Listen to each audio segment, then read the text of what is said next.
So my dear students, today I am going to teach you how to write a small paragraph. අද මම කියලා දෙන්නම් පොඩි paragraph එකක් ලියන්නේ කොහොමද කියලා.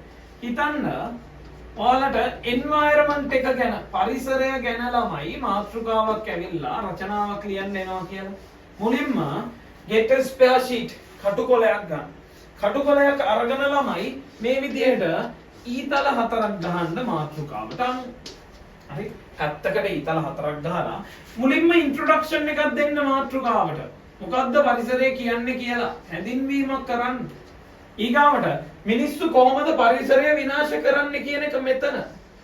පරිසරය අපිට දෙන දේවල් මොනවාද? පරිසරය අපිට කරන දේවල් මොනවාද මෙතන. හරි? ඊට පස්සේ අපි කෙසේද පරිසරය රැකගත යුත්තේ කියන එක මෙතන. ඔය විදිහට කරුණු හතරකට ඔයාලගේ මාතෘකාව ගොනු කරගන්න. ගොනු කරගෙන ලියන්න පටන් ගන්න. පරිසරය කියන්නේ මොකද්ද? අප අවට ඇති වටපිටාව, surrounding around us. Okay?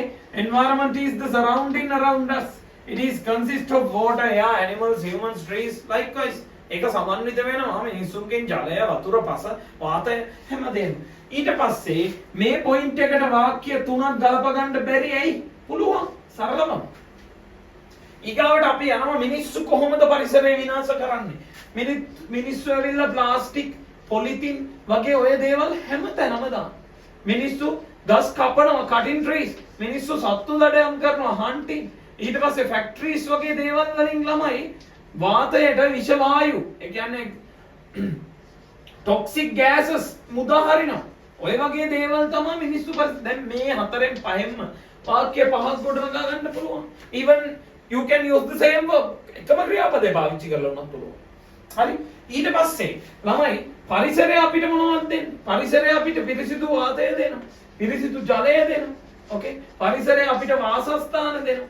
සතුන්ට වාසස්ථාන දෙනවා. ඊට පස්සේ බෙහෙත් දෙනවා, මෙඩිසින්, ආහාර දෙනවා, ෆුඩ් දෙනවා. ඇයි මේකෙන් වාක්‍ය පහක් බැරි? ඊට පස්සේ අපි කොහොමද පරිසරය ආරක්ෂා කරගන්න ඕන? අපි ගස්වල සුරකිය යුතුයි, save trees. අපි සතුන්ව සුරකිය යුතුයි, protect trees. අපි ප්ලාස්ටික් කුණු වගේ දේවල් we shouldn't put everywhere. හැමතැනම නොදැමිය යුතුයි. ඔය වගේ ඇයි මේකෙන් බැරි?